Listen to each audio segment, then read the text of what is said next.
public speakers in general, when they go to speak before an audience, audiences want you to succeed. And if you go with that view in your mind, then you're going to. Today on Time We Discuss, I have returning guest Michael Hinkson, and it's time we discuss what it's like to be a professional speaker. Michael, thank you for joining me today. Thank you. Pleasure to be here.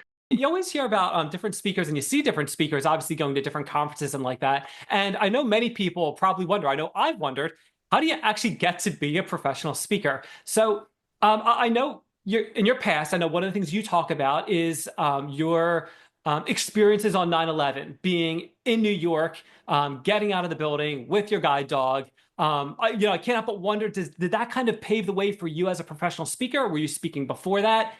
How did you get started as a professional speaker? In one sense, I'd been speaking before then because I was in sales, and I knew that to be effective in sales and as a sales manager, I needed to be articulate and know about my products. And my job as the Mid-Atlantic region sales manager for a company was to help my sales force and add value to what they do. And part of that was me being able to be prepared and be intelligent whenever they wanted me to go with them on sales presentations. But after September 11th, the next day, I contacted Guide Dogs for the Blind. My wife suggested it. That's where I've received all of my guide dogs, including Alamo, you see behind me. And and I spoke with Joanne Ritter, who was the director of public information services for Guide Dogs, and she said, do you mind if I write a little story about you? Well, I didn't think about it, so I just said, sure, why not? It's the 12th of September, and I wasn't thinking clearly, but that's all right. Anyway, she said, I'll bet you'll also be on TV. What TV show do you think you ought to be on first? So I very flippantly said, Larry King Live. And on the 14th of September of 2001, 3 days after the World Trade Center attacks, I had the first of 5 interviews on Larry King Live. And then, of course, the media really got the story. And what happened was that people started calling me and they said, we want to hire you to come and tell us what we should learn for our lessons from September 11th. And we want to hear your story and so on. And it pretty quickly became obvious, at least in the short term, that I could provide a lot of talks. And as my wife and I both decided, selling life and philosophy was a whole lot more fun than selling computer hardware and managing a computer hardware sales team in New York. So for a variety of reasons, I left Quantum at the end of 2001. And 2 things happened. One, I became a full-time speaker, but also Guide Dogs for the Blind asked if I would come and join the staff as their public spokesperson. So we wanted to move back to California anyway, so it was a good excuse to do that. So I did both until the middle of 2008, and a new CEO had come on board the organization in late 2007. And in April of 2008, the CEO said, nobody's interested in September 11th anymore, so we're phasing out your job. And I said, I don't agree with you, but if that's what you're going to do, that's what you're going to do. So then I formed the Michael Hinkson Group, Inc. in July of 2008. And the company has been a going concern ever since. And I've been full-time a keynote public speaker ever since then. I've been involved in a few other things along the way. There's a company called IRA, AIRA, which is Artificial Intelligent Remote Assistant. It's a whole process to provide information and what we call visual interpreters, sighted people who can look through glasses or an app on a phone and describe to me and other blind people things that we need to know about that visually are not available to us. And I help bring that product to market. And now I work also with a company called Accessible. But still, speaking is a major love and part of my life. And I do a lot of that. So people call me and ask me to come. And of course, September 11th is now 23 and a half years behind us. But still, people are interested in what I have to say. And also, I hunt down a lot of opportunities and conferences to go to. So it's a 2-way process. People call me or I reach out to them. And I've been a speaker ever since. So in a sense, it started at the beginning of 2002 and has gone from there.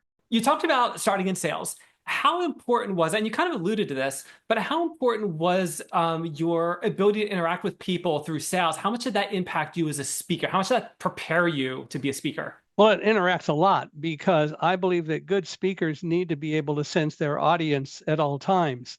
And I've seen so many people who speak. I've been to a lot of presentations where people just read whatever it is that they have, or they have a bunch of slides and they focus mainly on the slides. People aren't there to see the slides, they're there to hear the speaker. And my job is to really engage with the audience. And in fact, I've realized of late in the last few years that in reality, we have a whole generation of people who have no memory of September 11th and what happened. So my job when people want to hear the story is, as I describe it, literally to bring them into the building with me and take them through the process of what I did and bring them out of the building on the other side of the time and give them a real sense of what happened. So I'm drawing them in, taking them with me through the journey and bringing them out the other side because I want them to understand what it was like being in the World Trade Center in general. And then for me as a blind person, because people really have such misconceptions about what blind people can and can't do. They think that the dog led me out. Guide dogs do not lead, they guide. I've had letters of reference that people have sent me, and they've said things like, when you're telling your story, you could hear a pin drop in the audience. And people can say what they want. I take that very seriously. My job is to make them focus. And as I'm speaking, I can tell if people are not focused or focused. And generally, I find that they really are listening. They're not fidgety. They're not getting up and going out, and the doors aren't opening and closing and so on. They're listening. And that's what my goal is to help them listen and remember afterward. So you talked before about finding conferences. How did you go about doing that? Are there websites? Are there listservs? How do you find opportunities where you can speak and get paid? Well, there are databases that are out there. I use one called Diamond Engine. It's created by a guy named Sam Richter, and you pay for it, and that has done us very well.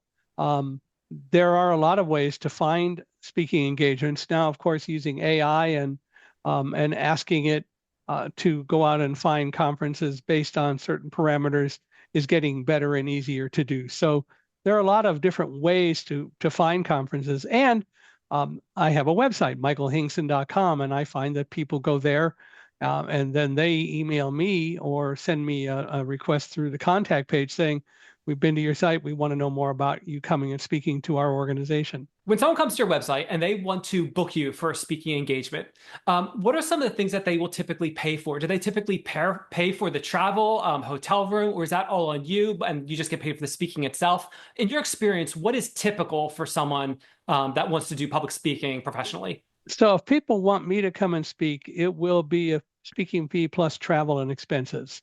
That's only fair because I'm going to speak to their organization. Now, having said that, my job is to make this as painless as possible. So there are a couple of variations. Sometimes people will say, well, just give us a number for the whole thing because we don't separate them out. I will do that. So other times they'll say, well, how much do you want? And I will tell them, but I also say I do work with budgets. My belief is that I want to speak and I want to make it as easy as possible. So I will work with people in their budgets, at least to a degree, to be able to make it affordable. And so the reality is when people reach out to me and want me to speak, we'll talk about what the fees are and what their budgets are. And if we can make it work, we will. I'm not trying to get incredibly rich from this, but at the same time, I do need to earn a living. So if somebody says, well, we're going to offer you $1,000 to fly from New York, California to New York, but that's all we can pay you altogether is $1,000, the answer is going to be no, because it'll cost mostly that for transportation, ground transportation here and an airplane. That's not going to work.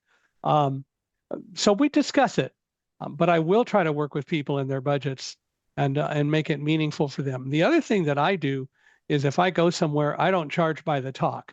First of all, I customize every talk I give, so I want to make sure that I provide whatever messaging and other things people want in a talk when they invite me to speak. But also, I'm willing to give more than one talk while I'm there. I don't charge by the talk. So if, for example, somebody says, well, we can give you $7,500 or $8,000, and I say hopefully plus expenses, but let's say it's in the $9,000 total. And people want me to do a keynote and a one or two or more breakout sessions, glad to do it because I want to add value to the conference and I want people to feel comfortable about me being there. And I have different presentations that I give for breakouts and so on as well. So my job is to make this as easy as possible and don't put incredible demands on the event sponsors who want me to come. You can tell when someone knows what they're doing when they're trying to book you or not. That is awesome. I love to hear that. I love that you're so flexible with that and just willing to basically get your content out there, so to speak. Now, you talked about flying. So, in a post-COVID world, you said you've been doing this for a while. In a post-COVID world, how much have you seen of a shift to like virtual presentations versus actually still flying out and doing it in person? Has it changed much since 2020 or not so much? I think it's changed and started to change back. I prefer in-person conversations because I can get a better sense of the audience from an in-person presentation than I can get from a virtual presentation. So it really is helpful for me to be there in person. And mostly people are back to wanting to do in-person events. And there's an energy that goes along with that. I have been asked to do virtual events and I will do them as well. But primarily we're getting back to being in person again. One thing I'm very curious about, okay, technology has certainly changed over the past 20 plus years. How has that impacted you as a presenter, as a blind presenter? Have you been able to utilize more technology? Has it made it easier, I guess is what I'm asking. What has that been like from your personal experience as a presenter? Oh, it certainly has made it easier to be able to use some advances in technology. I use something called a refreshable Braille display. So it's a device that will display a line of text in Braille. And the unit that I have now is, about 8 years old. There are new pieces of technology coming out that are better, and I'll be working to get one of those because it's a multi-line display. I have a laptop that I carry with me, and I will do videos from time to time. And I've done a few PowerPoint presentations. I don't like to do PowerPoint presentations very much because I want the audience to be listening to me, not focusing on slides. Slides are easy to provide to people to look at later. When speakers speak, they should be speaking, not reading slides and just pointing to slide presentations. I learned that when I was in sales. I learned how to give presentations to different companies that we were selling products to. And whenever I went with my salespeople, did the presentations because I could look at the audience and point over my shoulder to the screen.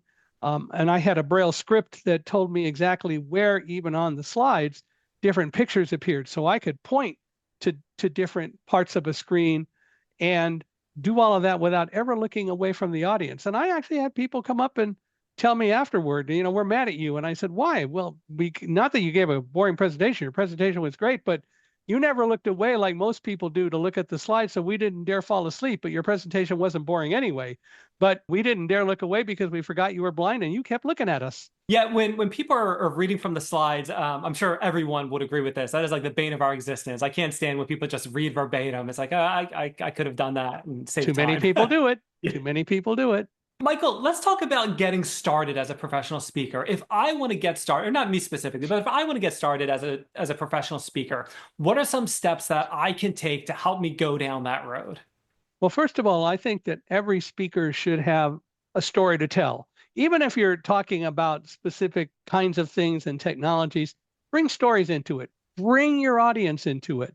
One of the things that I did early on was also did a lot of speaking locally at Rotary clubs, Kiwanis clubs, Lions clubs, Elks clubs, and so on, where they would bring speakers in. They don't pay for speakers, but the experience that you get in those event situations is second to none. Usually your speeches are maybe no more than a half hour, but you can also use that to promote you to move up to other speaking opportunities for some of the companies who are represented at those organizations. But also you get a lot of practice. I would also say at least make an audio recording of your speeches and listen to those recordings so you hear what you sound like to the people who are listening to your speech. You will find that you will improve greatly by listening to yourself. What I also have learned over the years is not to say, I'm going to do that because I'm my own worst critic and I'm going to pick on what I don't do right or whatever. Rather, I've learned I'm my own best teacher. It's a positive approach, but it's a much better approach. If I'm listening to myself and I hear things that well, maybe that wasn't really the best way to put it. I'm my own best teacher. How do I change that? How do I fix it? When I was a program director of a radio station, I made all of our DJs listen to their voices. I made them listen to their shows. I was amazed, not too surprised, but a little bit at how much improvement people had at the end of the year. It was a campus radio station at UC Irvine.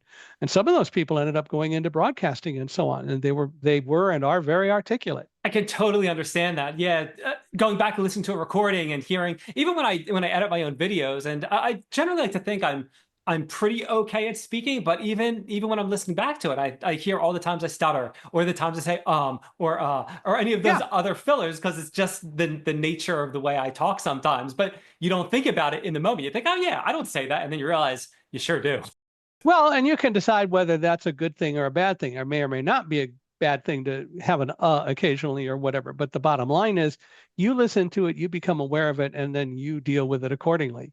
But you can make that decision because you're your own best teacher. So let's stick with teaching for a second. When it comes to education, and I'm pretty sure I know the answer to this, but I'm going to ask it anyway. When it comes to education, are there any specific pathways, in your opinion, or from people you've spoken with? Are there any particular educational paths that will lead a person to be a better speaker, or what kind of opportunities can they take advantage of to learn to be a better speaker? Well, you certainly can also join the National Speakers Association. There's a fee to join, and they have meetings all over the country. I generally haven't gone to meetings just because I don't have transportation, even when they're local or fairly local. There's a lot of information on the NSA website, NSA Speakers, that's available to speakers. So there's a lot to learn from them. There are people who will help you become a better speaker, and you can reach them through the NSA as well. A lot of people want to share knowledge and help others improve. So I really do encourage people to take that approach as well. There are a lot of ways to go and places to go, but you can't beat doing those, even though they're free presentations to Rotary clubs and other things. Go speak at schools. Go talk to students. Offer, if you've got something that you believe that students and schools would be interested in, volunteer, although sometimes they will also pay you.